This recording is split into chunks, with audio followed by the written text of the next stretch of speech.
I think you can go ahead now. Okay, thanks. So welcome and thank you for being with us tonight for this forum for candidates for Oakland City Council District 1. I'm Helen Hutchison with the League of Women Voters of Oakland. In coordination with the Rockridge Community Planning Council and Piedmont Avenue Neighborhood Improvement League, known as PANEL, we bring you this candidate forum tonight. The League of Women Voters is a trusted, nonpartisan organization that encourages informed and active participation in government. The League does not support or endorse candidates or parties. The advocacy arm of the League may take positions on issues such as ballot measures. This forum is being presented by the Voter Service and Education arm of the League, which does not take positions or advocate. I'd like to remind everyone that candidates have all agreed to participate under the guidelines set for this forum. Please be aware that campaign literature or other forms of campaigning, such as buttons and t-shirts and signs, are not to be displayed in this virtual forum, and that's in order to maintain neutrality. We're recording tonight's forum through KTOP, which can be viewed then on Comcast and Oakland Cable 10 and UVerse Channel 99, and they will rotate that through their programming.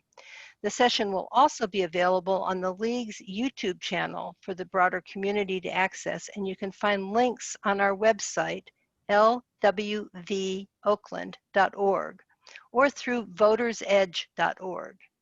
You can also live tweet us at LWV_Oakland. There are two races on the agenda tonight. This first one is the Oakland City Council District, and after about 10-minute pause, we'll go to the Oakland Unified School District for District 1. So the three candidates for the City Council are Stephanie Dominguez Walton, Dan Kalb, and Tri No. So a few of the ground rules. Each candidate will have 2 minutes for their opening remarks. The order was determined in advance by the League in a random fashion. The timekeeper, who's visible only to the candidates and me, will signal the candidates with an indication of time left with a green, yellow, or red tile icon.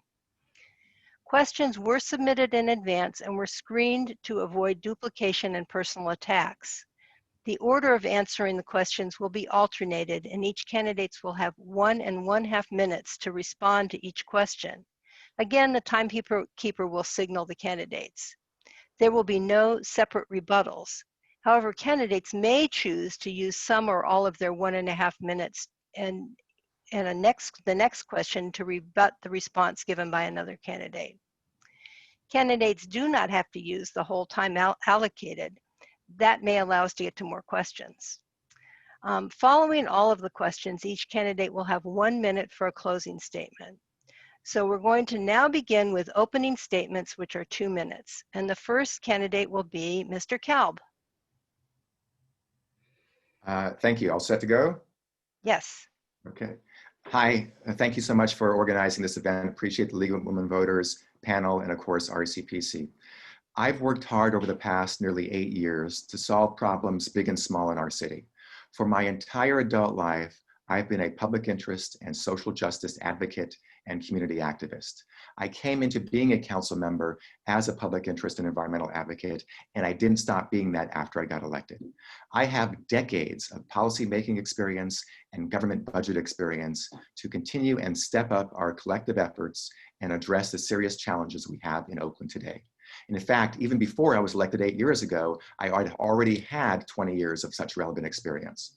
I'm proud of my proven record as a leader in securing more funding for affordable housing, protecting tenants from displacement, promoting police accountability and public safety improvements, putting a greater focus on pedestrian safety in our city, working seriously on wildfire prevention, leading efforts to support and expand hours and services at our public libraries, and so much more. And of course, this year, that includes responding to our very real COVID crisis and all the impacts that has led to. There is more to do, of course, and I will continue to work hard on the issues we face, including homelessness, our homelessness challenges, crime reduction, police oversight, displacement, illegal dumping, wildfire risk and emergency preparedness, pedestrian and cyclist safety, partnering with OUSD, as I have done repeatedly, and much more. I'm very proud of the support I have among a wide range of organizations, elected officials, and community leaders, and I look forward to answering questions during this evening's forum. Thank you so much. Thank you, Mr. Kalb. We'll next move to Ms. Dominguez Walton. Thank you so much, Helen, and thank you to the League of Women Voters, RCPC, and panel for allowing me to introduce myself and my candidacy to you tonight. My name is Steph Dominguez Walton, and I'm running for City Council in Oakland's District 1. The core challenges the city faces need to be addressed with a vision, supported by a set of values, and then policies to back them up. My vision for Oakland is one where everyone has a home, our children have good schools and food in their bellies, and our communities are safe and healthy. We can achieve this only if we recognize it isn't an option to do otherwise. Our families need to have homes. If they do, our children will thrive. And if there's good housing and education, our communities will flourish. It's safe to say that conditions in the city have not improved over the last 8 years. Our unhoused population has increased by nearly 50% over the last 2 years, and our housing crisis is more acute than ever. There's no reason to believe that the status quo will make things better now in the middle of a pandemic if they couldn't make them better before. We need new people on the council who have the vision and the values to make Oakland safer and healthier for all of us to live. And that person is me. I've raised my family in Oakland. I'm actively involved in the community, and I am a person of action. And my #1 priority is to represent you, the constituents of District 1. If elected, I will be the first Latina to ever sit on the council. And my experience as a working mother, a person of color, and someone who was not raised in affluence reflect the diverse residents of District 1, all of whom deserve full representation. You can't represent your constituents if you don't engage with them. I already do that. If you call me, I promise I will call you back. And I look forward to your questions this evening. Thank you so much. Mr. Nyo, I'm sorry. Hi, thank you, League of Women Voters and RCPC for organizing this. I totally stand by your mission of empowering voters and defending democracy, and that's why I'm running for office today. A little bit about who I am and my background, so you understand why I'm running. I was born in a refugee camp to parents fleeing a communist country, looking for political and economic freedom. We were in that refugee camp for 2 years where I was born. And then we came to the US. I was raised on government assistance in inner city Philadelphia, helping to care for my brother with cerebral palsy. We eventually moved to Atlanta. I grew up in a predominantly Black community. And eventually, as things got better economically, the communities got wider and wider and wider. And I mean, not surprising to anyone, I'm sure. Eventually, I went to MIT. I got my degree in electrical engineering and then went on to get a PhD in biomedical engineering and came out to the Bay Area to work at Tesla as a electrical engineer. And that's what brought me to Oakland.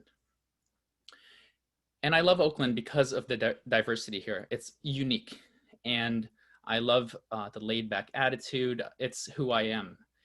But what I was seeing was, despite the wealth in the area and despite our progressive values, we were seeing homelessness that was increasing 50% the past 2 years, loss of diversity because of displacement. And I asked myself, why is that? And I believe it's because our democracy does not represent every single person in our city. And I'm committed to resolving that. I'm creating, I have a limit on my campaign contributions, a volunteer limit of $35 per person. None of the other candidates have that commitment. And I would say that's my first decision, hard decision that I've made as a leader in this campaign. Secondly, I'm committed to creating an online voting platform to expand and empower all of our residents to be involved in government. And we need to do this because we need to create policies that resolve the housing crisis, that solve the homelessness issue, and create a public safety system that works for everyone. Thank you very much. Okay, so we're going to start with questions. And the first question is going to go first to Ms. Dominguez Walton, and then and then Mr. Kalb, and then Mr. No. And I'll remind you about that. The first question is, what are your priorities for the budget? How will you deal with the unfunded pension liability now approaching $1.5 billion and reprioritize the budget for those most in need, for example, seniors and low-income people? So, Ms. Dominguez Walton? A great question. So I come to you with over 25 years of experience as a businesswoman working with finite budgets. And it's no mystery here that we are going to be in a substantial shortfall moving forward. It's important to maintain a balanced budget, to not overspend or overcommit. And it has to be a priority to do our best to not lay off employees. One of my mentors and endorsers, Julian Castro, who ran the city of San Antonio for 2 terms, said that, you know, all major cities across the country are going to be in a significant deficit position moving forward. And it's important to smartly shrink all budgets across the city, not just policing, but that's an obvious place to go first, to take some of those funds and invest them into the community, to make sure our seniors are taken care of, to make sure that kids have access to equity and education and food in their bellies, as I stated in my vision. The unfunded pensions that's not an easy fix. However, these people worked for those pensions, and I think we have to bring all stakeholders to the table and figure out a way to move forward and make good on them. You know, Jane Bruner, who sat in this seat for 16 years, and who's also endorsed my campaign, said that when I get to City Hall, I'm going to have to take a look at those budgets and go line item by line item and figure out where there might be money found and where we can redistribute. Thank you very much. Thank you. Mr. Kalb? Okay, thank you very much. Appreciate the question. It's going to be very challenging, obviously, next year when we face our next 2-year budget cycle, and we'll have to make some difficult decisions. And we don't yet know how bad it's going to be, but we're not very optimistic right now. I've been a strong supporter of our rainy day fund. We passed the rainy day fund that I was a very strong advocate for about, I don't know, 4, 5, 6 years ago. And in that also has a portion of that goes to pay out our long-term liabilities on a periodic basis. I supported that, and I believe when we get out from under this recession, we need to consider expanding the formula of our rainy day fund so more money goes into that. We already used what was in there for this year to make sure we don't have to lay off people and maintain services. People want services. People want us to serve them, to serve the public, to serve the needs of the city, and to do that, it costs money. So I don't want to make any major cuts, but we might have to make some modest cuts to be able to balance the budget once again, as every year we have. And so we have to be open to that. It's not easy. I've been a fighter for more funding for our senior centers, more funding for our libraries, more funding for our parks, and I will continue to do that. But we may have to freeze vacant positions for a period of time. We may have to have some very temporary furloughs. I don't want to do those things, but all those things have to be on the table next year. So I'm going to continue to fight for the things I think are most important, but we have to make some tough decisions and expand the rainy day fund, which helps us during difficult times and helps pay down the long-term liabilities over time as well. Thank you. Thank you. Mr. Nyo? Hi, thank you for the question. The budget is a very important part of having a city that runs properly. And there have been questionable decisions in the past about our costs in terms of the amount of folks we've hired and whether it was responsible or not. And regarding the pension, a lot of our pensions are managed by the state. And so I will work with the state to see how we can reduce those costs. Perhaps we can renegotiate something with them. The budget is about taking a look at the inflows of money and the money that goes out. And in terms of the inflow, we need to ensure that taxes and fees are collected properly on vacant properties. I'm not sure that all of those fees are collected properly, and that's a source of revenue. We need to support our small businesses in getting started again. I'm happy to see that many of our businesses have reopened. We have to assist them to do that safely, and that's a source of revenue, tax revenue there. In terms of cutting our costs, we need to be careful about headcount increases. We need to take a look at salaries that are high and maybe freeze increases there. And we need to be cautious about approving overtime.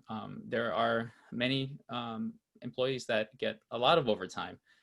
In some situations, I don't agree with that overtime. There are police officers working 13-hour shifts, and that's not safe for the community. So we need to take a look at that. So this is a tough problem, especially in the area of pensions, but as someone with a degree in engineering, I'm pretty confident I know what numbers are, and I can take care of it. Thank you. So the next question will go first to Mr. Nyo, and then to Mr. Kalb, and then Ms. Dominguez Walton. So do you support Prop 15? What other suggestions do you have for securing additional funding and other resources needed for the city? I do support Prop 15. I believe that's the one that reforms I'm sorry, can you remind me of it real quick? Is it the one that reforms, go ahead. It's commercial property tax. Yeah, absolutely. I support Prop 15. We need to increase the revenue base as much as possible. And I think there was a loophole there, and I support Prop 15. Thank you. Mr. Kalb? Thank you for the question. Yes, I'm a passionate supporter of Prop 15. I've supported the efforts to close that loophole and what we call a split roll for decades now, and I'm glad this is finally on the ballot. And actually, I think it has a real chance to win. So let's all get out there and support and vote yes on Prop 15. And I will say, a couple years ago, I sponsored a ballot measure. I wrote and sponsored a ballot measure here in Oakland to increase the real estate transfer tax for properties that are sold for $2 million and up. And that passed overwhelmingly, and it now is in place, and it's already bringing in millions of dollars more into the city's coffers, city's budget, than would otherwise have occurred. So I'm proud of the fact that I have paid attention to our budget needs and done what I thought was a smart move to get more money in while not impacting those who are having the biggest challenges in our city. There are people who oppose that. A lot of people in the real estate industry opposed it, but I thought it was very important to do, and I supported it, and I put it on the ballot. We have to look at other revenue sources because people demand services, and they're more likely to want more services and pay for those services, as opposed to saying cut, but cut money, but cut services too. So we have to look at ways to increase our funding. And one way that I've been working with my colleagues on is to look at a more progressive business gross receipts tax, where the smaller businesses could pay actually less or the same they pay now, and the larger businesses will pay a little bit more. We still have a lot of work to do on that. There's going to be a blue ribbon commission to help us with that over the next year and a half. I'm looking forward to that. We have to be careful not to go in the wrong direction, but I do support some kind of serious look at a progressive business tax. Thank you. Thank you. Ms. Dominguez Walton.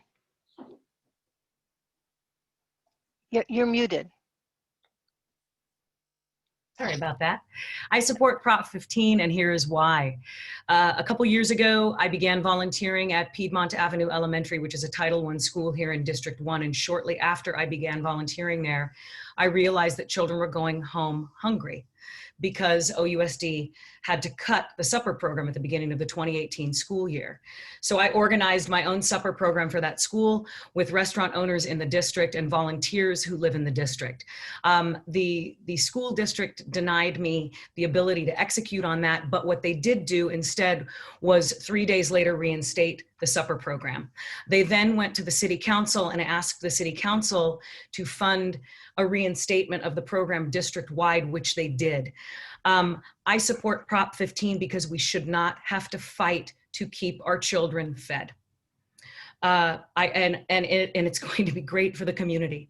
If it passes, which I do believe it has a great chance to do, it's going to bring $12 billion into the state of California, 600 million of which will come to Alameda County, and approximately 63 million to the city of Oakland. It's going to be great for the community.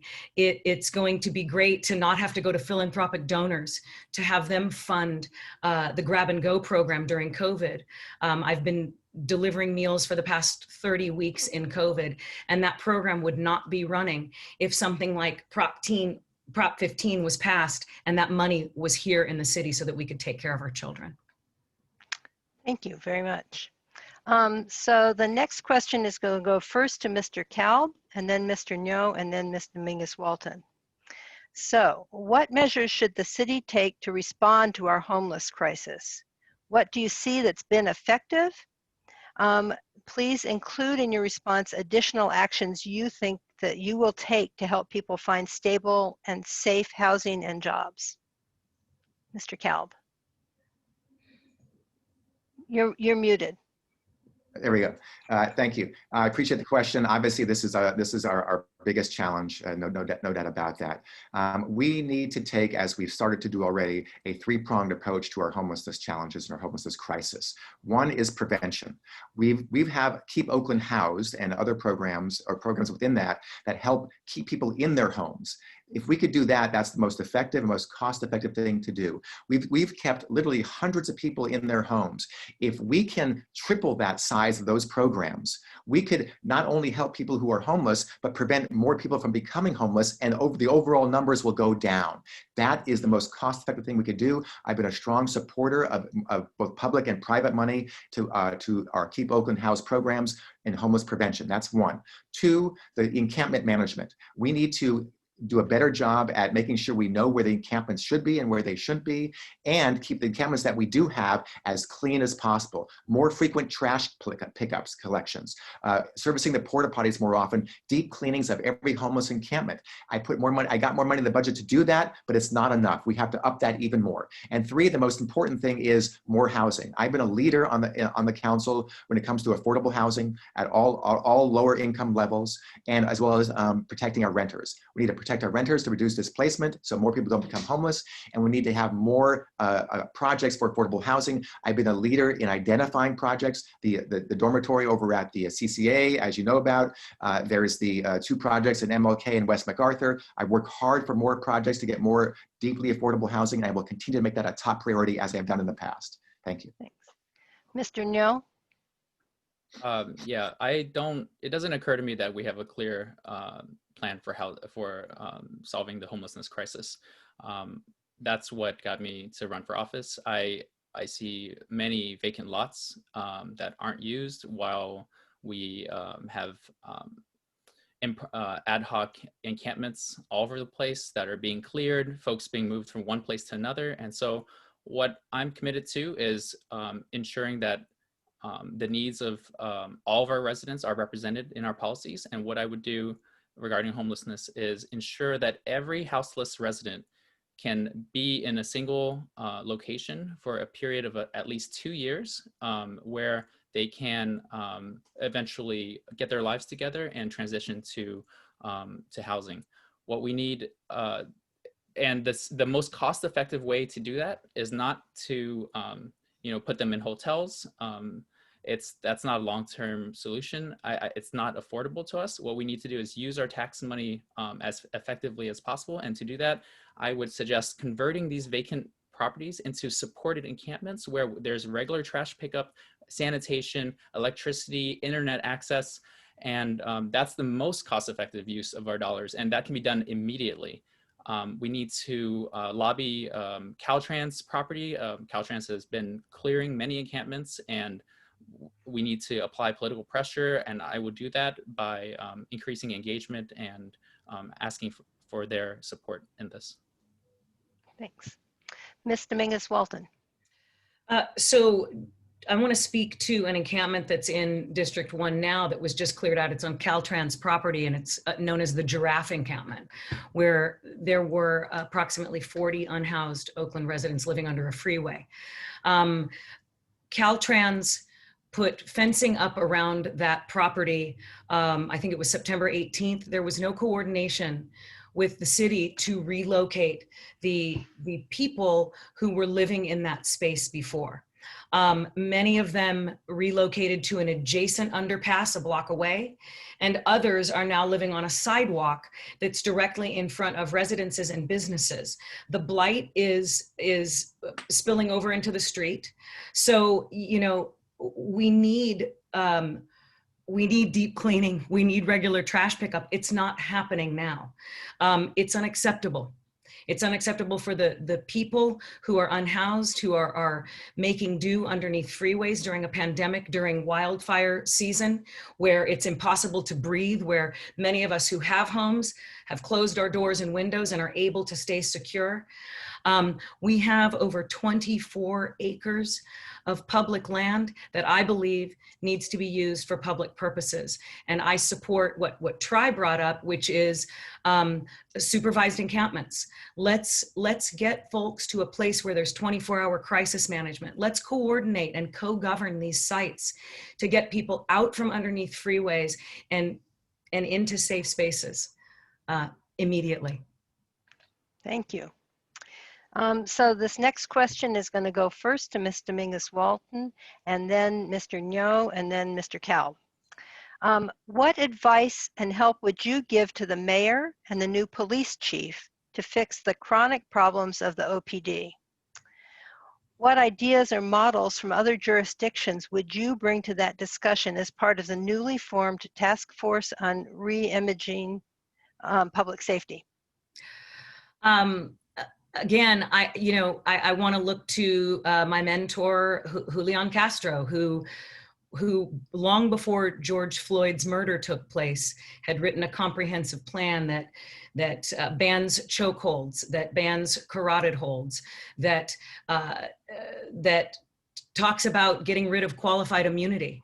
And when transgressions take place inside the police department, not having internal affairs investigate them. I support Measure S1 that strengthens the oversight of the police commission. And I'm encouraged that the Police Officers Association has endorsed Measure S1. That's a step in the right direction. Things are going to change. We are going to reallocate police budget, and we have to reimagine the way policing is done. We have generations of disproportionate dehumanization of people of color in this city, and it must stop. I support a fully functioning police commission that has its own inspector general, its own set of lawyers. Our police are meant to be guardians and not warriors. We need to take away from their responsibility social work and mental health calls and the routine traffic ticket. We don't need an armed police officer in those situations. And we need to give back to this community and help people who have been marginalized and ignored for generations to actually thrive and prosper. Thank you. Mr. Nyo. I appreciate that. Steph thinks some of my ideas are good. I really appreciate that. But I want to point out something that I don't think many politicians get. Ideas are a dime a dozen. What is different, what is important is accountability. We have said the same ideas over and over. House the homeless, let's stop police brutality. But where is the action? It's because we don't have a democracy that includes all people.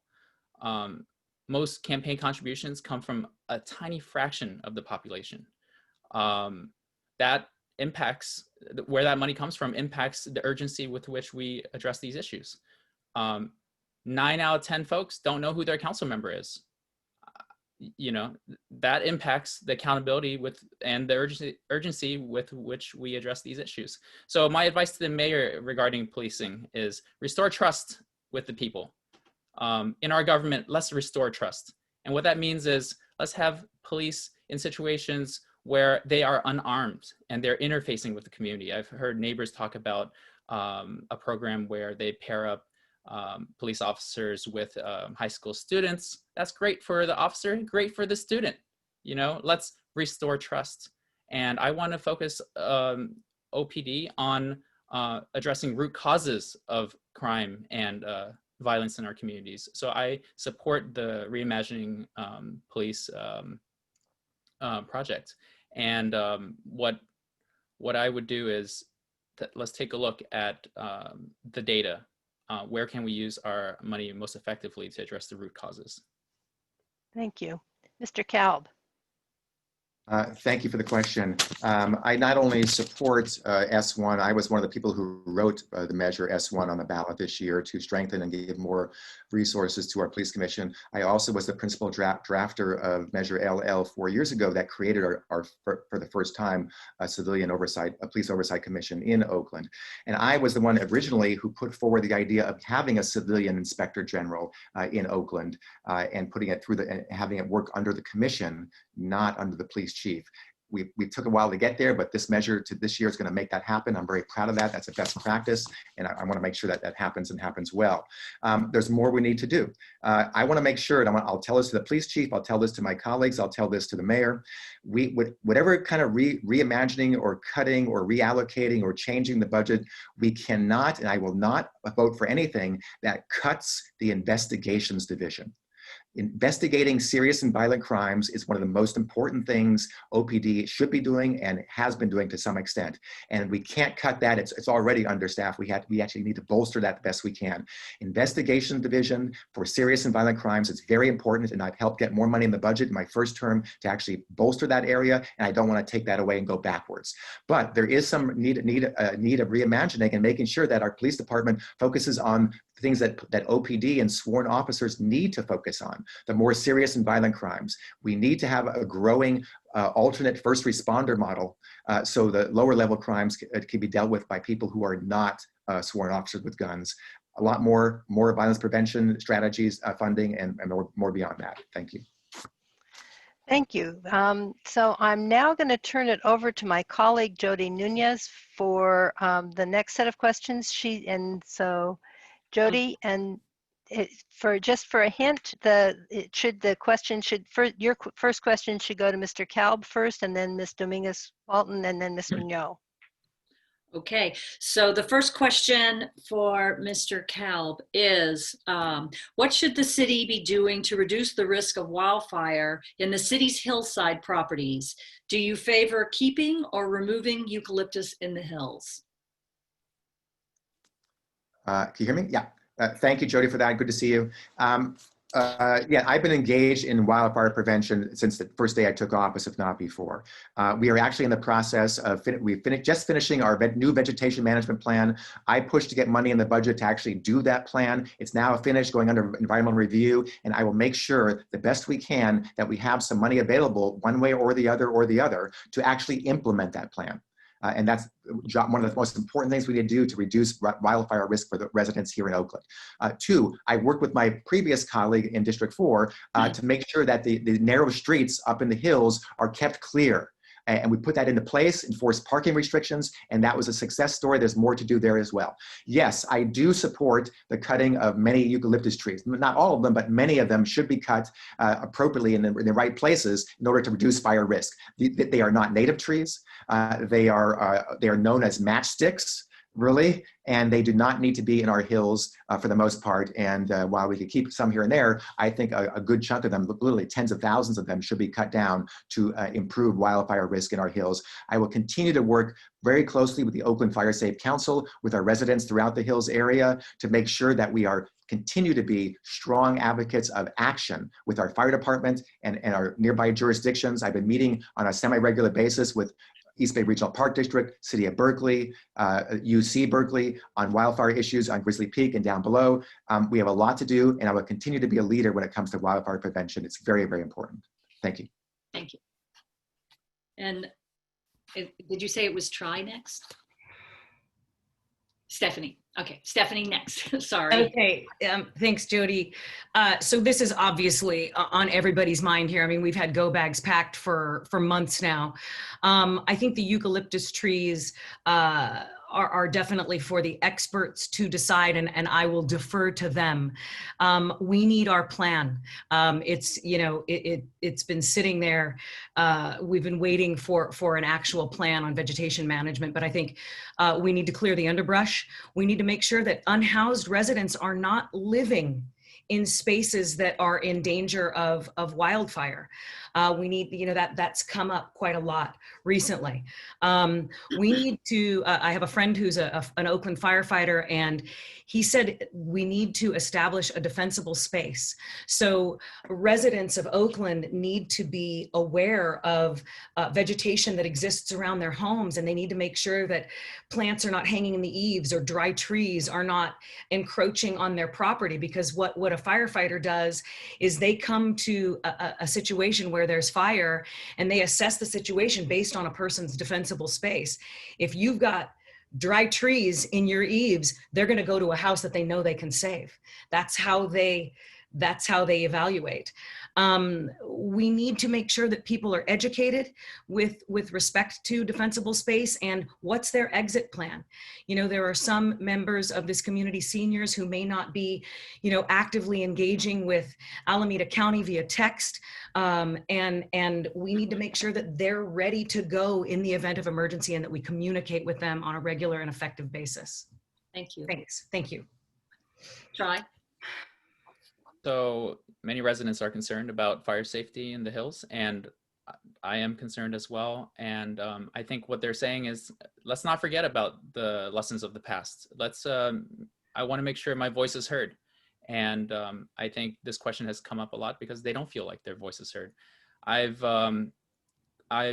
held many town halls over this campaign. One of them was titled Oakland's Future, Fire and Emergency Safety. We had Zach Unger, president of the Firefighters Union, Doug Mosher, OCP and R program manager, and Ken Benson, one of the co-founders of the Oakland Fire Safe Council. And so I've brought experts and the community together so that the experts can share their knowledge, and so that I can help push forward the mission that they are providing. This is not what I am as a leader, is to create the space for increased engagement, so that experts can contribute to the solution. It's not just on me. It's on me to create that space, but we need to facilitate people's engagement. I would prioritize funding for outreach and education for disaster preparedness. We should create a regional, I can't see the timer, I'm sorry. We should create a regional fire authority. Fires don't know, political boundaries, and we should reopen the Jack London Fire Square Station, Jack London Square Fire Station, and ensure there's a pump there to provide water up to the hills during an emergency. Thank you. The next question, I'm going to start with Stephanie Dominguez Walton, and then go to Try, and then Dan. This question is, the city has not revised its business tax structure for several decades. Rather than put a measure on this ballot, the council decided to convene a blue ribbon panel to make recommendations to restructure Oakland's business tax. What do you see as the benefits of having such a panel, and how will a more progressive business tax benefit Oakland? Stephanie? Thanks for the question. So that came to council a couple months back, and before the council voted on it, I reached out to members of the community who own businesses to find out what their thoughts were on it, and many of them had no idea what I was talking about. One business owner has 3 very successful restaurants, or what were very successful before the pandemic. He's managed to hang on. He had no idea this was even on the table. So I think first things first, we need to communicate. And so I believe that this blue ribbon panel is a great idea, so that we can actually talk to people in the community, whether it's the person who owns the record store on 40th Street who also had no idea, or the bar owner on College who is, scraping his way back after being closed for months and months, or some of the larger businesses.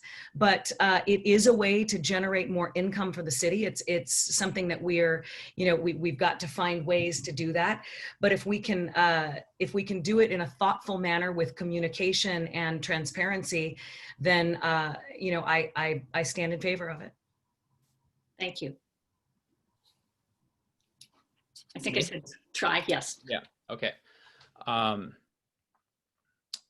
The you know, the idea behind the tax, this suggestion of a progressive tax is asking bigger companies to pay more. I support asking bigger companies to pay more. We should also support our smaller companies in surviving, and so they should pay less. And many business owners have communicated to me that they've said, this is the last time I open a business in Oakland. You know, that is a red flag. We cannot have that. And a lot of folks feel that it's not that they don't want to pay taxes, but they're not sure what they're getting from it. And, you know, we need to see that that tax money is being used to solve the homelessness crisis, which impacts many businesses. And so we need to restore trust, and we need to make sure that business owners have a seat at the table, that we hear their voices as well. I do not support the progressive tax at the moment, because I think it destabilizes our economy during a time where it's fragile. And also, I don't think there's much political support for it, because like I said, there isn't much trust that government is using our existing funds effectively. So at the moment, I do not support it. Thank you. Dan? Thank you. Yes, I do support the effort underway. And I actually, while one of my colleagues, Nikki Bass, is the leader on the council in this area, I'm one of her co-authors, co-sponsors. I actually did talk with quite a number of smaller businesses and maybe even a couple medium-sized businesses in the early part of this year. And I know Councilmember Bass talked to even many more, including groups of people in various bids and small chambers and so on. But you're right, we have so many businesses, it's hard to get to everybody. So I think the idea of having this Blue Ribbon Commission, advisory commission, is a good idea. I think it'll be able to spend really most of next year, if not all of next year, I'm talking to a lot of folks. But what we can't do, what we can't have happen is have the people on this commission, and they're not yet appointed, so I don't know who they are yet, we can't have them use their time to try to stop anything from happening. And because I've seen that happen before I was on the council. Commissions, ad hoc commissions were created, and they serve no purpose but to stop action from happening. That will not be okay. So if the commission helps us formulate something that works, that protects our smaller businesses and still brings more revenue into the city to do the services we need, then I could work with the commission, and we will work with them. If they end up being a roadblock, then we will go around them. Let's be very clear about that. We have to get something on the ballot that works. We want their help. We want their input. We want broad base of support, but we will not let any commission or any individual business get in the way of us taking action. Thank you. And so the next question, I'm going to start with go to Dan and then Stephanie. How would you reimagine street cleaning so we can return to cleaner, safer streets and eliminate the amount of litter and illegal dumping in Oakland? Try. First off, the commission's blocking things. What I would do is go directly to the people, increase their engagement so that we increase political pressure on government to do things. That's the way forward. To say that a commission that was created by the council will block things doesn't make sense to me. In terms of street cleaning, the bigger issue is urban blight. We need to ensure that we don't have longstanding vacant lots that invite trash to be dumped. We need to ensure that the sources of trash are addressed. So homeless encampments that are not properly maintained is a source of trash. So we have a comprehensive plan to address homeless encampments. We need to create more supported encampments that have trash pickup. And finally, I will talk to the mayor and listen to the people and prioritize the streets that need the most cleaning and get to the bottom of why this is happening. Thank you. Dan? Thank you. Yes, thank you for that question about street cleaning, illegal dumping, litter. I'll say a few different things. One, I got into the Measure Q, which passed earlier this year, money for litter, for reducing litter on our streets and litter into our waterways and stormwater infrastructure. And so that's one thing I helped get. That's over $1 million a year for those areas. Illegal dumping, several years ago, maybe 4 or 5 years ago, 4 or 5 years ago, I got money into the budget and got us to do a pilot program of high-tech, high-end cameras that can spot illegal dumpers. Right now, there are, I think, a half dozen illegal dumping hotspots in the city with these high-tech cameras. I don't even know where they are because we don't want to make them public, obviously. And we have caught some people by getting their license plate and having the evidence. A lot of the illegal dumping is done by repeat illegal dumpers. And we have to catch them, find them, and deter that behavior. All right, we could educate all we want, and that's a good thing. We could have bulky pickups with waste management, that's a good thing, but we need to catch the illegal dumpers, and we've started to do that. We need to up that game big time. Street cleaning, I was the one who pushed our previous public works director to make sure, in our city, to make sure that people do not get tickets when street cleaning doesn't happen on a certain street.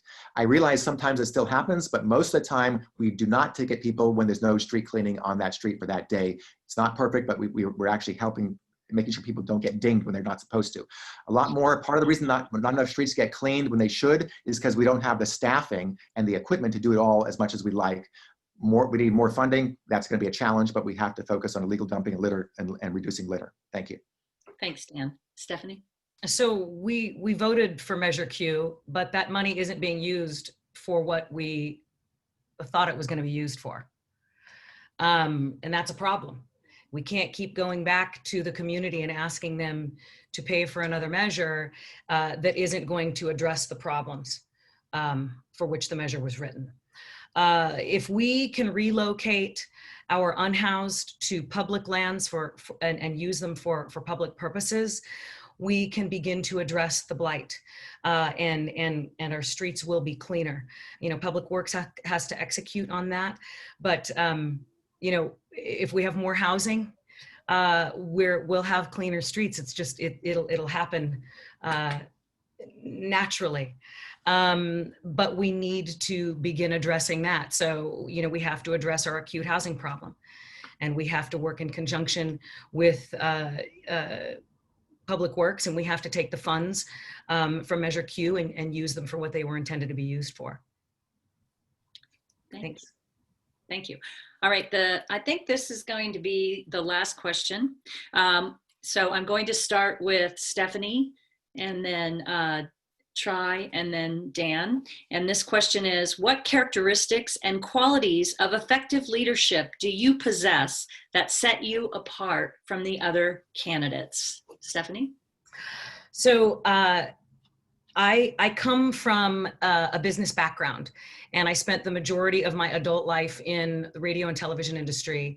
I've worn many hats over the course of my time as a parent. You do what you have to do to keep food on the table and to take care of your family. I have a few years under my belt as a mortgage banker, and for 6 months, I helped put renters in Oakland into homes for the very first time, for renters who had less than 10% to put down on houses. And so to contribute in that way, it was meaningful for me and for them. I am a collaborator by nature. I am a person of action. I, as a person in the radio and television industry, worked on commission only for my entire career, almost 25 years. You, as a commission salesperson in that industry, are required to go and create something out of nothing. And that's going and finding business owners who want to increase in whatever way that is, and in whatever industry they are a part of. It requires listening. It requires rallying people for a common goal. And I see that that is needed on the council now. My skills as a collaborator and somebody who isn't afraid to ask for help and to find money and to go outside of the city to bring people together to work towards a common goal, which is that everyone has an opportunity to prosper here in Oakland. And I bring that. Thank you. Tri? I want to talk real quick. I don't agree that penalizing people for dumping is going to solve the dumping problem. That's like you know, saving a sinking ship by using a bucket. You need to look at the hole and plug the hole. Blight is the issue. So I don't agree with that at all. No amount of cameras is going to solve us from that. And I don't support that. What is a leader? I love this topic. Vision. I stand for a democracy that includes every single person.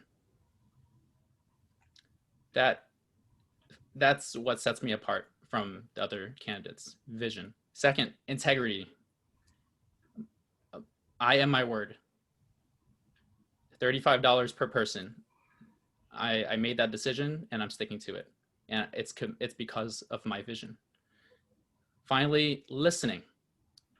Listening for the possibility of an Oakland that includes every single person. Listening for the possibility of leadership in other people. And that's connected to a democracy that represents all people. Thank you. Dan? Let me just say first that we don't yet have any Measure Q dollars because of the property tax timing. And anything that we adopt or have adopted will be spent on what it's allowed to be spent on. There's no moving funds around to anything that it should be moving around to. Let me say that I have a tremendous amount of policy making experience, and that work is not exciting all the time. It's very tedious. Sometimes it happens in public, sometimes in private, or sometimes a combination of both, but it's the kind of work that I'm very good at. I had that experience prior to being elected, over 20 years of experience before I was elected to office, now nearly 30 years of experience on policy making, doing that tedious, difficult work of getting it right. And that's what I've done over and over again, and will continue to do that. I'm very proud of that work. I also have and have had a lot of experience working with governmental budgets, even before I was elected to office. It's important to have that experience, right? I have a strong record of being someone who's transparent, of being someone who has a strong sense of integrity that I learned from my father, and I feel very proud of that, and transparency, integrity, reaching out to people. But I'm focused on solving problems. It's not always balancing competing interests. So people, you could say politically, you got some compromise, although sometimes that's worthwhile doing, no doubt. It's trying to focus on what is the solution or solutions that's going to solve the problem best. And then you work with experts, community advocates, leaders throughout the district, throughout the city, and put that solution together. Even if some people don't like some of it, you can't please everybody all the time. You can't say one thing to one person and something else to somebody else and contradict yourself. You can't be doing that. You have to focus on being honest with people, which I am, and telling them the real story, and that you can't always get everything you want, but I do work hard to get people a lot of what we need. Thank you. Thank you, Dan. Back to Helen. So it's time now for closing statements, and we're going to reverse the order that we began with. So and each candidate will have 1 minute for closing statements. So the order would be Mr. No, Ms. Dominguez Walton, and then Mr. Kalb. So 1 minute, Mr. No. We're in a crisis right now, and we need to take effective actions. And we cannot take effective actions if we don't change the political landscape. And that's what I stand for here. I'm running so that we enable all of our residents to engage in local government so that we can hold government accountable. We've had promises made by so many people in the past, promises that have not panned out. And what my two colleagues don't get, and I understand why they don't get it, because it's fundamental to our current political system. What they don't get, it is not about them. It's about the people. It's about enabling them to participate and hold government accountable. And that's who I am. That's what I stand for. And I ask for your vote. And thank you so much for having me. Okay, Ms. Dominguez Walton, your turn.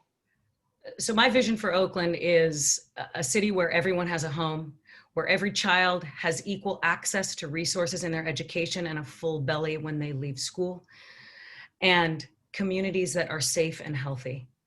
A council member is closest to the people than any other elected official. We must be accessible, we must be responsive, and we must be engaged. It requires listening to and hearing what every person's experience is and what their visions are for the city moving forward. That's what's gonna get us through this period. We are in crisis. The last 8 years have not improved our situation. We need a change. And I represent that change, and I am already engaging, and I'm already making a difference in this community, and it would be my honor to serve you. And I thank you for your time, and I'd love to have your vote. Thank you. Mr. Kalb. Thank you. I'll just say 1 minute. I'll just say I'm very proud of my record of accomplishments. I'm known as someone who actually gets things done in City Hall and throughout parts of the district. Can't solve every problem all the time, but we work hard. My staff and I work hard to do that. But there's more work to be done. Violent crime, police oversight and accountability, local action on climate change, pedestrian safety, affordable housing, which I'm leader on. I'm proud to have been called an affordable housing champion by one of the leading advocacy groups on affordable housing in the East Bay, walkable neighborhoods. I'm very proud of my work with OUSD on reducing absenteeism. And I'm also proud to have a lot of support in the community, a lot of neighborhood leaders, community leaders, as well as the Democratic Party, Sierra Club, Democratic clubs, the Oakland Tenants Union, the Labor Council, Senator Nancy Skinner, Mayor Libby Schaaf, Tony Thurman, Rob Bonta, Supervisors Keith Carson, Nate Miley, Wilma Chan, National Union of Healthcare Workers, and more and more and more. Please go to www.dankalb.net. Look at my issues there, my accomplishments are there, my endorsements. Send me an email. I'll do my best to reply. I just want to continue for another 4 years and continue to work hard and step up that effort to help solve more problems as I've tried to do in the past. And I've had some success, but there's a lot more to do. Thank you.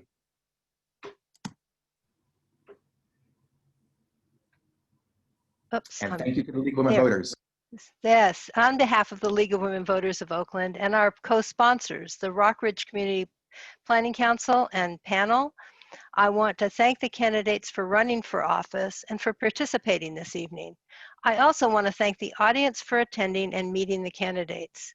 For information about upcoming forums or recordings of previous forums, the candidates and ballot measures, please visit the League's website, lwvoakland.org, or you can go to votersedge.org, where you will find information about the candidates and ballot measures and links to other sources of information about the upcoming election.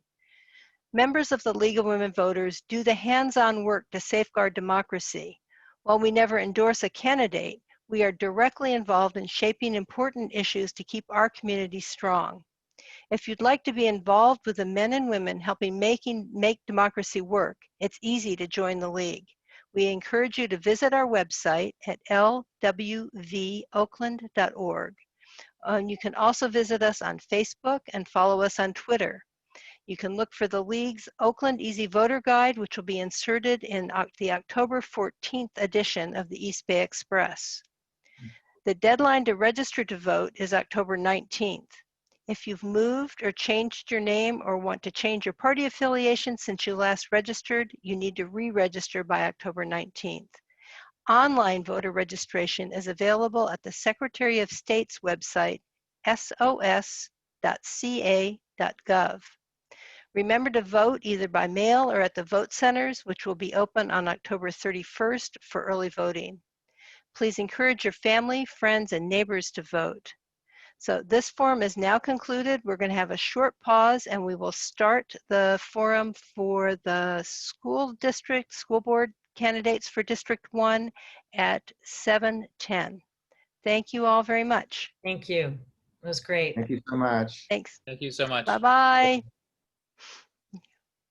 Then I'll go ahead and get started. Great. Welcome and thank you for being with us tonight for this forum for candidates for Oakland Unified School Board, District 1. I am Helen Hutchison of the League of Women Voters of Oakland.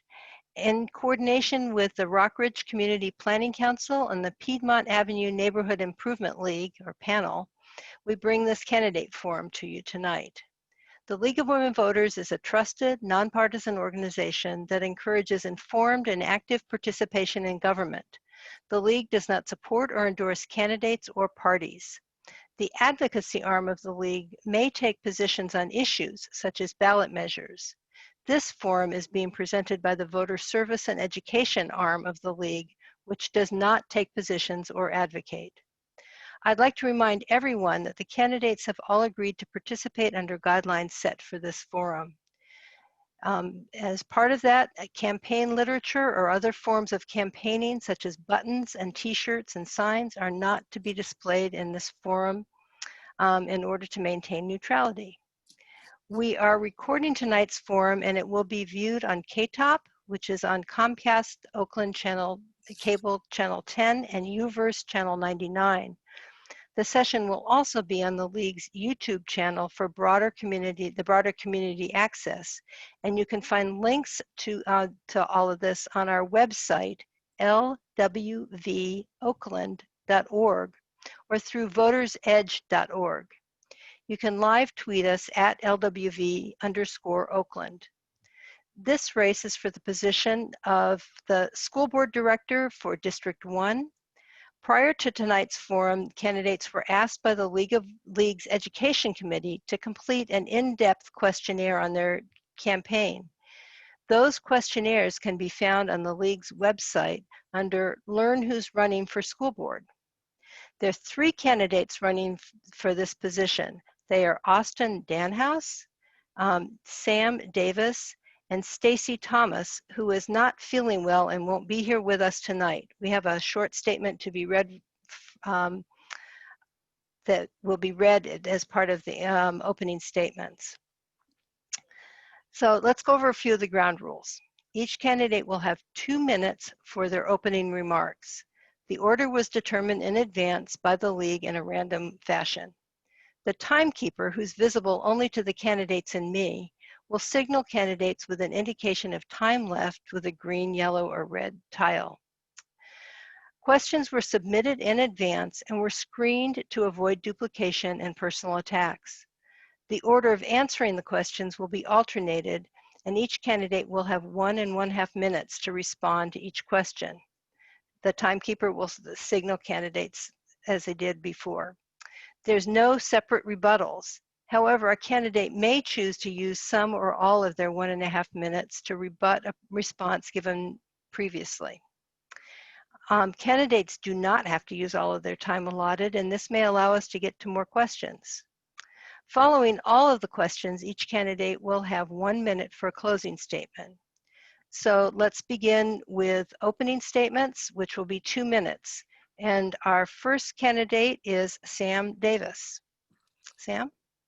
Thank you so much, Helen, and thank you to everybody who organized this forum and everybody who's attending tonight with so much going on in the world. My name is Sam Davis. I'm running for school board in District 1. I have a son at Oakland Tech. I taught for many years in Oakland. So I've been involved in the schools in our community for 17 years. And, you know, my goal running for school board is really to lift up the voices of those of us who are involved on a daily basis in our schools, because we're the ones who know best what our students need to succeed. Too often in Oakland Unified, we've seen decisions made in a top-down way or to satisfy agendas from outside of the district. And in fact, many of you may be receiving glossy flyers in the mail this week, paid for by wealthy outsiders, and I think you should ask yourselves why. My experience working in the schools in Oakland, I was with so many other teachers like myself who are pouring our hearts into our classrooms to help students overcome the barriers of racism and economic deprivation. And with the help of family volunteers, we were working miracles. And we were so proud of our work, but also very frustrated by the dysfunction at the district level, the bureaucracy, the cycles of budget crisis. And so that's why we would organize as families to go to the school board meetings and advocate for protecting school resources when budget cuts were being made. So those are the voices I want to raise up. I want to advocate for more transparency, more accountability, better communication from Oakland Unified, and a real focus on racial equity in education.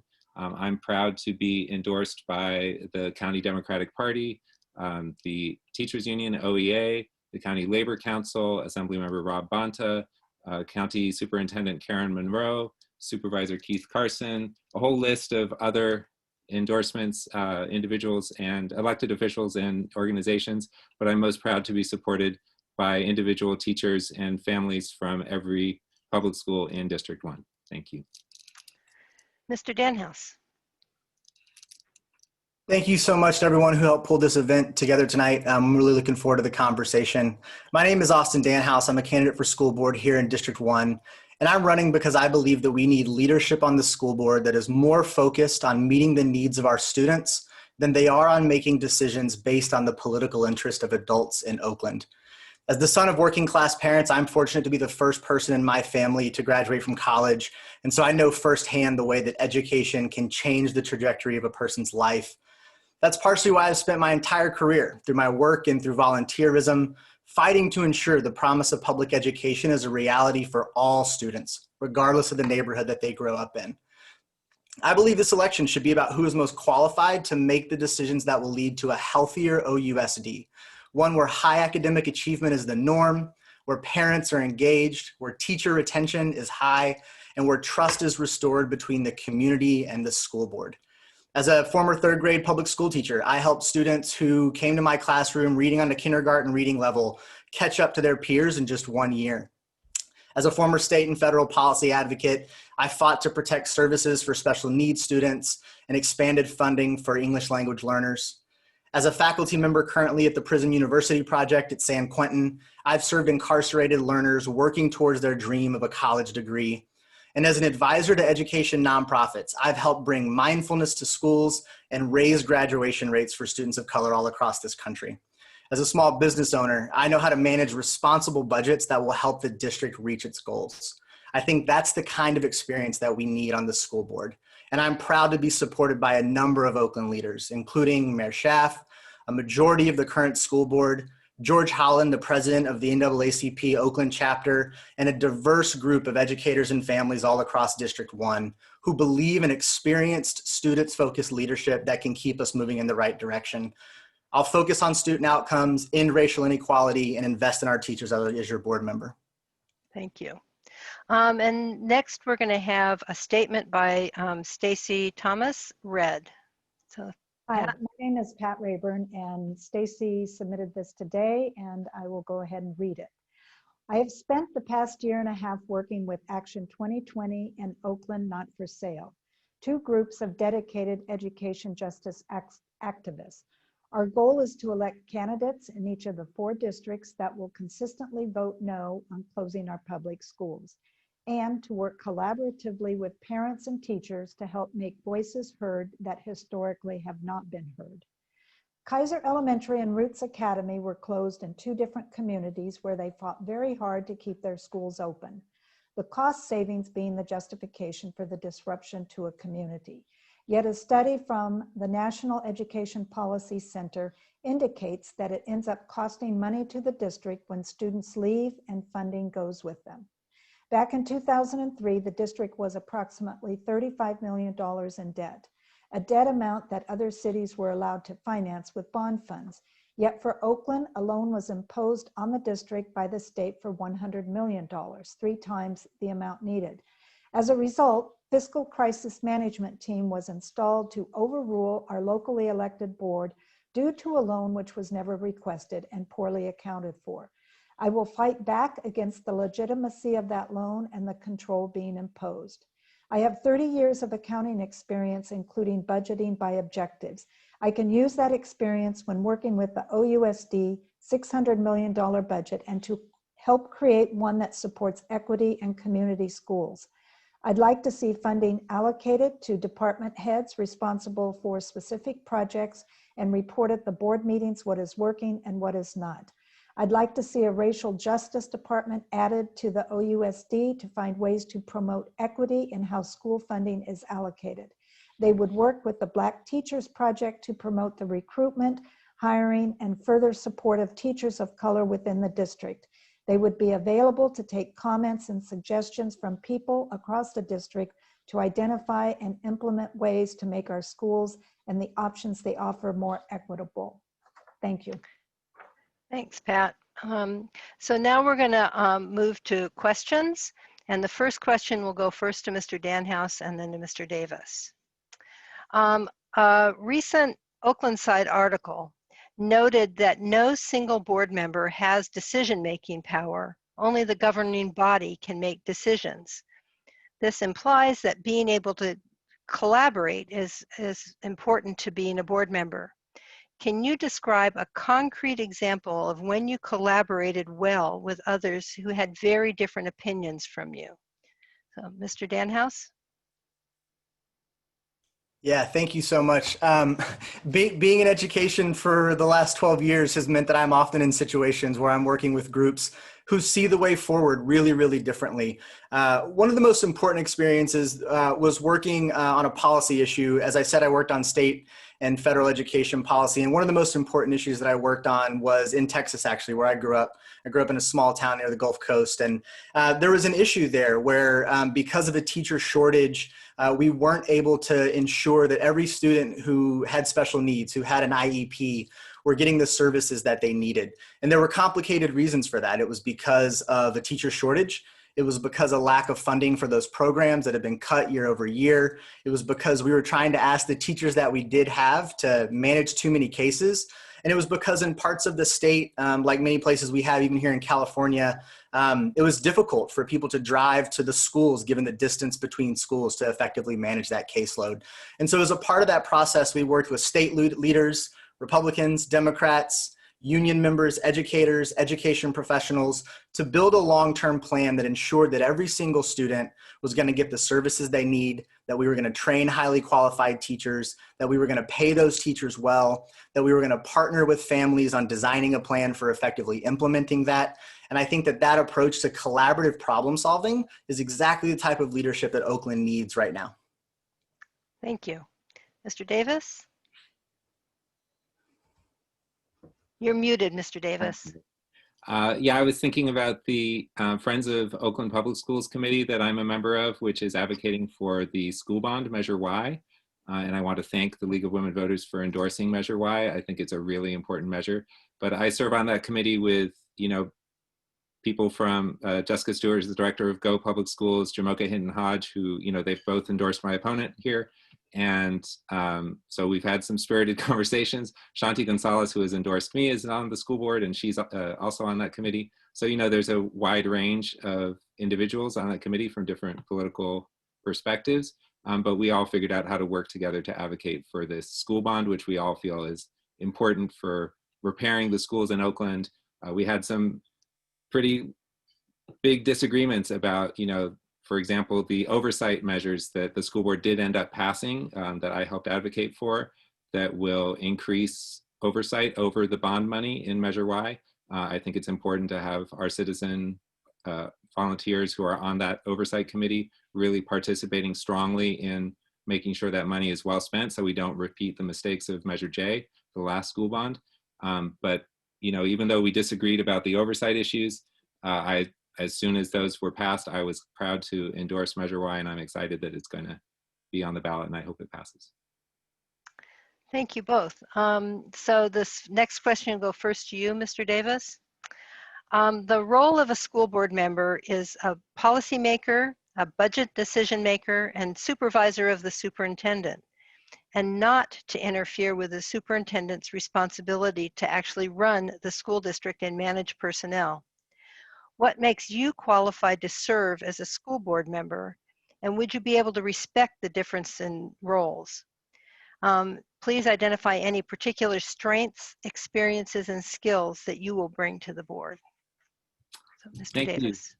Yeah, I've been involved in our schools for many, many years, and so I have relationships all across the school district. So I think that's going to be a very interesting process. I do absolutely respect that I think the current superintendent is doing a great job and really moving the district away from some of the bad practices that had happened under the previous superintendent. I'm very excited that she has a new chief budget officer, Lisa Grant Dawson, a new chief operating officer, Preston Thomas, who I think have both showed amazing promise, and I'm excited that they're in those leadership roles.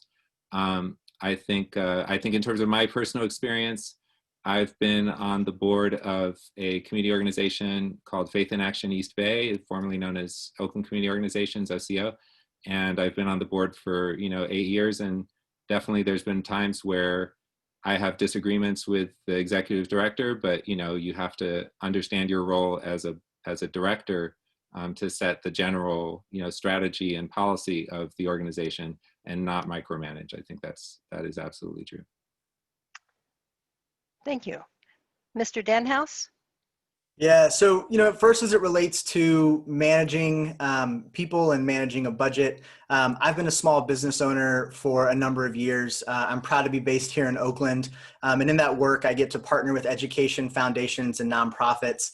And so as a part of that work, I've had to make difficult decisions about hiring and growing our team or letting people go if it wasn't a good fit and we weren't seeing the results that we were getting. I've also helped turn around businesses and organizations that were really struggling to manage their finances effectively. And so I've set budgets, I've set strategy, I've held organizations accountable to the promises that they've made the stakeholders that are relying on them. And so I bring that organizational leadership experience, to my role as on the board. As it relates to policy, as I mentioned earlier, I have loved working on state, federal, and local policy, not only here in California, but across the country. And so I know what that process is like. How do we craft it? How do we negotiate it? How do we work across our differences to do what's in the best interest of students? And then finally, I think one of the other critical aspects of this is reviewing the district's financial spending. I've been a part of conversations with large school districts where we're managing contracts, when we're making decisions about public-private partnerships, when we're involving the community to make decisions in our spending. And I'll bring that experience to my leadership on the board representing District 1 in the interest of students and families there. Thank you both. This next question will go first to Mr. Danhouse and then to Mr. Davis. Do you support Prop 15, the Schools and Communities First initiative? Even if it passes, additional funding will be needed. So what other funding suggestions do you have to ensure a high quality education, and how would you go about securing it? Yeah, Mr. thank you so Danhouse. much. Yeah, thanks so much for the question. I'm an enthusiastic supporter of Proposition 15. I think that it is critical that in the state that is by itself the 5th largest economy in the world, that we underfund schools to the extent that we do. And so Proposition 15 is a long needed reform that's going to bring critical resources back to our schools. So I encourage everyone to support Prop 15 and to tell your friends, tell your neighbors. It's a critical measure. But in addition to that, I think that there's a critical role for the board in lobbying in Sacramento for additional funds, for finding new ways to ensure that state resources are being allocated in a way that prioritize public education to the extent that it needs to be prioritized. And as a board member, once those funds are in the district, I'm going to fight hard to ensure that we're stewarding those resources really well, that we're using soft contributions from philanthropy and outside folks who want to invest in our students and invest in our schools to ensure that that money is being spent and prioritized based on the students and schools and families that have the highest need. And I think that that looks like ensuring that the size of a function in our district represents its importance to students and families. So it's not just about making chronic cuts at the central office. We've had to endure too many of those over the years. It's about making sure that we're aligning spending to what we know is going to create healthier schools, better prepared and supported teachers, and well-resourced schools that can meet the academic and social emotional needs of every single child in those schools. Thank you. Mr. Davis? Yeah, I'm happy to talk about this one. I've been very involved for a very long time in advocating for revenue measures for our schools, whether it was Prop 30 or Measure J or Measure N or Measure G1. I was very active in all of those campaigns on the ground. For Prop 15, I was out there gathering signatures. I was just talking to Peralta Elementary yesterday, and I was actually at their Halloween parade last year gathering signatures from parents as the kids were going around in their cute costumes. I gathered myself hundreds of signatures and was part of Faith in Action East Bay's, campaign to get signatures from across Oakland. And it's true, it's that Prop 15 is not enough. We live in an incredibly wealthy state, nation state, as Gavin Newsom likes to say, and there's certainly enough wealth here that we should not be 40th out of 50 states in per pupil funding, right? So I think that that's another role that an elected official can play, as Austin said, advocating in Sacramento. I think if Prop 15 does pass, we also need to advocate that some of the funding that's going to the county or to city of Oakland needs to come to our schools in terms of wraparound services. We need to partner better with the county and city to bring those resources to our schools.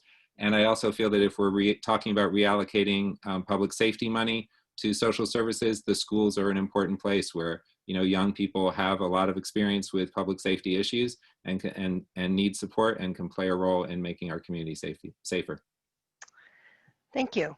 So the next question will go first to Mr. Davis and then Mr. Danhouse. OUSD is facing a large budget shortfall. What do you believe the budget priorities should be, and what would you recommend as a course of action if the state expects further cuts and school consolidation to take place to balance the budget? Well, I think that, you know, from a budget perspective, I don't often talk about the fact that I have a degree in math. I spend a lot of my day job is actually in data analysis. And so I love diving into numbers and analyzing them. I'm really looking forward to doing that further. I've definitely been a part of these conversations in the past with the Oakland school budget. I feel that, you know, one of the problems we've historically had has been that our central office budgets kind of persist from year to year instead of, you know, our school site budgets get rebuilt every year from scratch based on what the needs are. And I think we need to take that approach at the central office as well. Too often programs might get funded by philanthropy at the central level, and then they persist even after the funding for them has expired. And so we need to really take a hard look at what programs and departments we have at the central office and how large they need to be. I think we also need to have a lot of transparency and a review of the contracts and consultants in Oakland Unified, because that historically has been a very high cost compared to other districts, as well as there's a higher cost in Oakland Unified in terms of certificated and classified management costs are much higher. So we need to really take a look at those. I think both as a board member and also working with the community through having increased budget transparency so that the community can help us analyze this budget and help us develop a more successful, leaner budget together. Oh, but I do also feel that we need to continue to advocate for more resources, as was mentioned in the last question, because I think, you know, we just don't have enough resources in Oakland Unified. Thank you. Mr. Danhouse? Yeah, thank you so much for the question. You know, budgets ultimately are an expression of our values. They say what is a community we care about, what we think is worth investing in. And as a school board member, my #1 budget priority will always be student academic achievement and socioeconomic growth, social emotional growth. Thank you.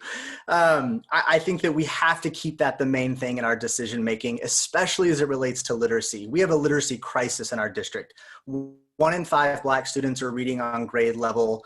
Less than 30% of Latinx students are reading on grade level, and literacy is fundamental to ensuring that our students can be full participants in the classroom and in their education. And so I think we have to keep that the main thing. I think the second thing is investing in our teachers. The data is clear. The single most important factor in a child's academic, success is the quality of the teacher in their classrooms. And so I want to make sure that our teachers are well supported, that they have great professional development, that we're addressing the high turnover rates that we experience in Oakland, chronically.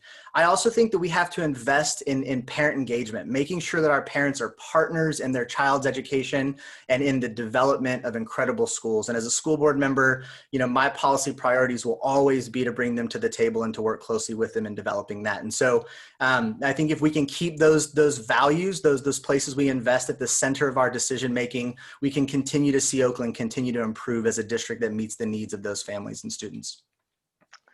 Thanks. This next question goes to Mr. Danhouse and then Mr. Davis. What are the main challenges facing the schools in District 1? So specifically in District 1. And how are they similar and different from the problems facing OUSD as a whole? Yeah, it's a great question. And we were on a forum last night with some families at Peralta. We were talking about just this issue. I think it's important to acknowledge that in District 1, many of the district's highest performing schools are here. And so I think families here are very fortunate to have a lot of great school options in their neighborhoods in District 1. But that doesn't mean that they're immune from a lot of the budget challenges that lead to really difficult decisions for their students in schools, right? We see PTAs who are fortunate to be able to step up and close gaps, but nonetheless have to rely on their own efforts as a PTA in order to meet and address some of those gaps and needs that exist, in terms of funding. I've also heard consistently from District 1 families that they care about being partners in making great schools a reality all across Oakland. They care deeply about educational equity, and they are raising their hands to say, what can we do as parents in District 1 to ensure that we're partnering for the educational success of students, not just in our own neighborhoods, but in neighborhoods all across Oakland. And so ensuring that we're finding ways for families and schools across the district to collaborate is something I've heard consistently from families in District 1 as we've been out talking. The other thing that I think is really critical is just addressing the challenges of distance learning amidst this pandemic. And so I want to make sure that we have clear, safe plans for reopening our schools when the time is right, and that we do a better job of communicating those plans, engaging with families in the development of those plans, and ensuring that we have the resources needed to deliver a great education under difficult circumstances for students in District 1. Thanks. Mr. Davis? Yeah, I think the biggest challenge in District 1, one of the biggest challenges as a district is gentrification and the displacement of the historically African-American community here. And I think the way that impacts schools is that as we see white families, the number of white families increasing in certain schools in District 1, that African-American families especially are feeling, edged out, or like it's no longer their school, and it's a really difficult and emotional process. So we really need to figure out how to lift up the voices of African-American parents and educators in our schools, and to kind of keep services in place for the African-American families and all families of color or low-income families in our schools, so that they don't feel like they're being, sometimes in PTA meetings, the wealthier voices can be louder. And so we need to really support other voices as well. So I think when I was working on the Manzanita campus, Manzanita Seed, the African-American families and educators formed a Black Family Engagement group, and they really worked together to advocate for policies they needed, and also just to create more support for their families, because it was a majority Latino school. And so there was an exodus of African-American families from the school. So we need to kind of look at programs like that, not only at individual schools, but I would like to do something like that for all of District 1. Thank you. I'm now going to turn it over to my colleague, Jody Nunez, who will ask the next set of questions. Okay, and it looks like it will be Mr. Davis and Mr. Danhouse in that order. The next question is, in 2021, Oakland Unified School District will no longer have its own police force. How would you reimagine school safety? Starting with Mr. Davis. Thank you. Yeah, I think it's a huge step for the school district. Luckily, we have programs like restorative justice that have been hugely successful. And so we need to really root those in our campuses and expand on the training. The best way is the school security officers who don't, they're unarmed, they're like security guards. Those are the folks who often have relationships with students, and actually, a lot of students feel very supported by them. And I think increasing their training in restorative justice, increasing their job description so that they're, like culture keepers, I think was what the Black Organizing Project termed the school security officers. So I think that's one step. I think also making sure that we work with the city's police commission so that we develop a policy in terms of what is going to be the relationship of OPD to the school district. Are there going to be times where, in a true emergency, we would want OPD to respond, but there's going to be other times where we really would not want them to respond. If a parent called the police from a campus, we would want that to go first to school site staff, et cetera. So I think we really need to have a good understanding between the school district and the police department so we don't see unfortunate incidents like we've seen all across the country. Thank you. Mr. Danhouse? Yeah, thank you so much for this really important question. I think that it starts by recognizing that policing does not prevent unsafe situations. It at best responds to them, and more often than not in incredibly poor and traumatizing ways that result in greater harm. And so I think that we have to take preventative measures and invest in preventative measures as a school district. There have been some incredible national work by schools who have been, by districts who've been leading on this front. And there's a national organization called the Healthy Schools Campaign. And I think that the success that they've seen in other large school districts across the country are things that we should be paying close attention to. So investing in social emotional learning, understanding that social emotional learning in our schools is a core part of helping our students have a well-rounded education. It's also making sure that we have a counselor, a trained counselor at every single school who can provide critical mental health services to students and families who are a part of that school community. It also looks like investing in creating positive school climates, right? Ones that are characterized by programs like restorative justice. And it also makes sure that we're looking at trauma-informed care. So many of our students are coming to schools and they've experienced trauma that really affects their ability to fully participate in their education. And so I'd reallocate those funds to invest in those types of preventative measures that create the healthy schools that allow school safety officers to be that partner to the community that our schools so desperately need right now. Thank you. The next question will also start with you, Mr. Danhouse. This question is, being a school board member can be very time consuming and stressful. Please provide an example of how you handled a stressful situation with people who were upset with you and what the outcome was.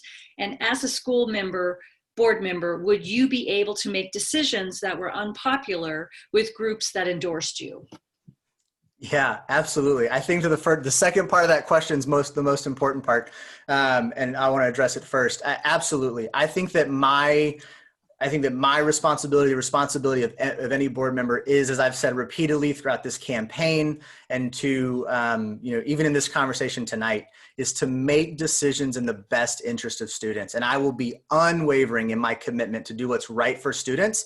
If it makes every adult in Oakland upset, I'd be okay with that if it leads to a better school experience and a better education for our kids, because we have to do everything we can to protect that. And so, yes, there will be many people. If I'm not upsetting some folks, especially in Oakland, it means we're not doing our job right. And so I think that that's a critical part of that. In my work, I have often made decisions that have, really ostracized folks. And again, as a teacher and as a person who has classroom experience, I've done that because I've been prioritizing the need of students. I'm thinking especially about a campaign where we were fighting to protect English language learner funding in New Mexico in this particular example. And, one of the things that we did was we just had to look at the data on on what this investment would do to increase student academic achievement for first generation students, for recent immigrant families. And I think that in those situations, aligning on a shared value is the way that we get people who have deeply held differences to come together and make decisions again in the best interest of students. And I'll never hesitate to do that as a board member. Thank you. Mr. Davis? Yeah, I'm actually very much looking forward to, not necessarily looking forward to the difficult conversations, but I think that they are incredibly important. Throughout this campaign and in my history, I've always, been open to meeting with people who I disagreed with and having those honest conversations. I'm thinking about just earlier this week, I met with some of the folks from one of the political action committees that, has not endorsed me. They've endorsed Austin, and they had some very strong words for me, but I was, I wanted to have that communication with them, that line of communication to show them that I was, if elected school board member, I am open to talking to them. I met with the Oakland Not for Sale people who've, endorsed Stacy. I met with them a couple weeks ago and had an honest conversation with them. I think there was in 2018, it was sort of, I didn't support Measure AA, which was the Oakland Promise Initiative. And the mayor, I think, was somewhat upset with me about that. And I just was talking to her yesterday. So, I try to have these conversations with people. We can have differences of opinion, but there's no need for us to not communicate or not be open with each other.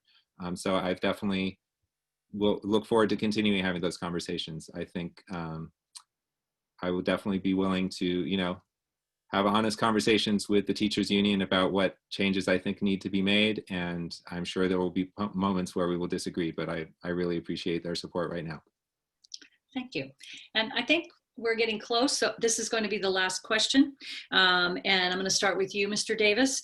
As a board member, you will visit classrooms in your district. What evidence of good teaching will you look for, and how will you evaluate principals? Well, I think there's many things to look for. One is just, how happy are the students? I think that's something that's often overlooked, but you can tell a lot on a campus just by the climate. I think you can also see, how many students are engaged and are really paying attention to the lesson. I think you see, are there objectives on the board? Is the teacher clear about what they're teaching today? I think that you look for teachers moving around and engaging with students. I think you look for what's on the walls. Is there evidence of a vibrant classroom? I was just reading an article about how difficult it is for English learners right now because they really need to be in language-rich environments, and it's so hard in distance learning to have that. I think with principals, I think the best principal is a principal who has an long experience in the classroom, so he or she really knows how to support teachers. I think looking at their relationship with their teachers, how they're able to support teachers to grow, and how they're able to interact with families. I think all of those are important issues. I think, one of the things we really need to encourage is more pipelines towards principals. So we have roles in the school that are between teaching and being a principal, whether it's a reading intervention specialist or a math specialist, but someone who's able to be training the teachers. And so that person is kind of out of the classroom and maybe experimenting with administration, but not quite there yet. Thank you. Mr. Danhouse? Yeah, as a former public school teacher, as I mentioned earlier, I taught third grade. I had to learn a lot about what great teaching and learning looks like. And I think it starts again with a focus on keeping the main thing, and that's ensuring that our students are being successful in the classroom. Now, it requires a lot for us to get there. One of the things that I think is so critical is the extent to which our educators feel empowered and feel equipped to create personalized learning environments, right? We have to understand that every single student comes with a different background, a different experience, different capabilities in terms of the different content that they're being presented with. And so one of the things I fought really hard to do as a teacher was to ensure that every single child in my class, in the context of every lesson, got what they needed in order to be successful. I tried to spend as little time as possible in whole group instruction and as much time as possible in small groups and in one-on-one that allowed me to really get to know learners, that allow me to customize the content for them. And that's what leads to joy. When students are happy in the classroom, it's because they're achieving, they're not embarrassed, they're fully engaged, they're being able to show up as their best selves. And I think that's what great teaching and learning looks like, is that individualized care that only a teacher can provide by partnering with that student, by partnering with their family.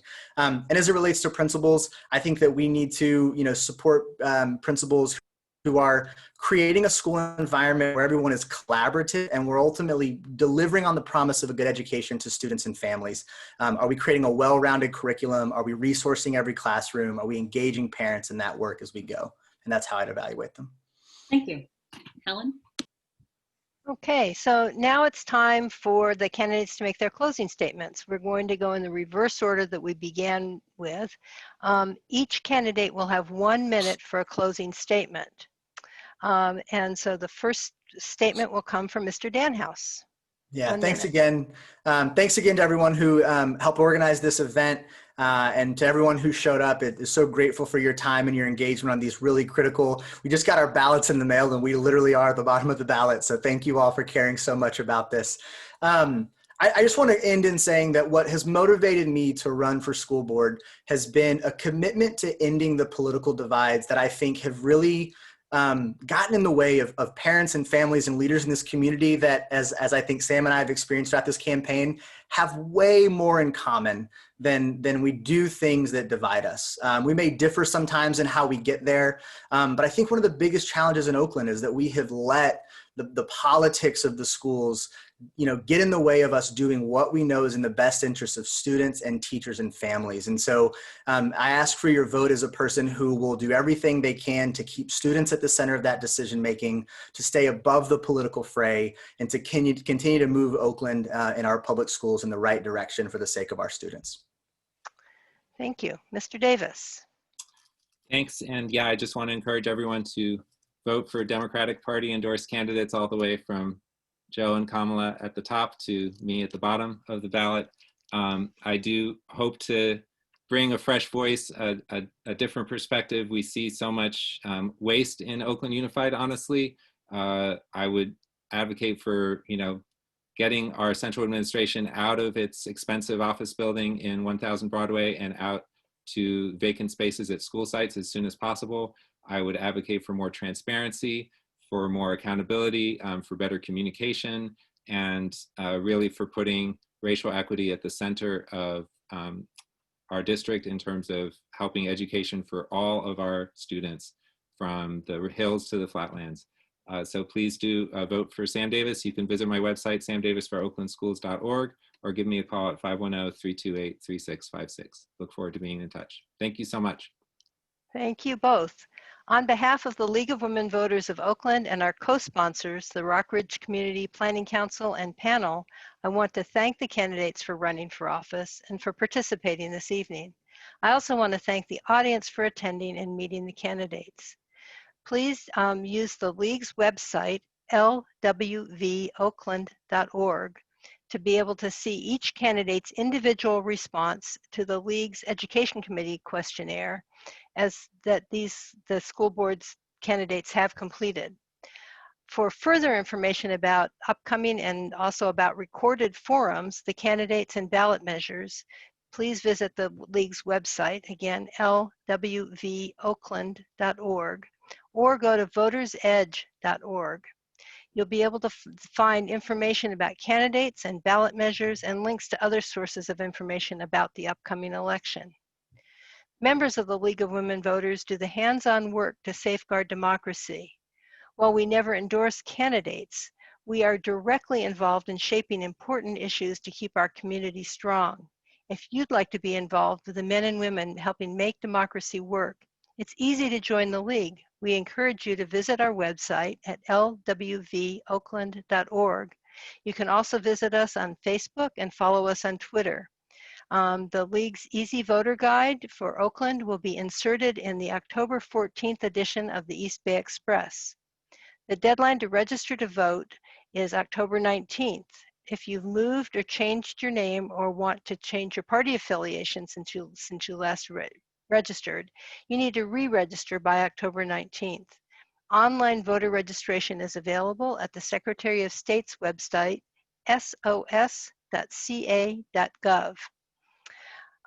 Remember to vote or vote by mail or at the vote centers, which will be open starting on October 31st. Encourage your family and friends and neighbors to vote. And that's the end of the forum. So thank you all very much. Good night. Thank you. Thank you so much for organizing. Really appreciate it. Yeah. Good night. Good night, everybody. Night. Thank you.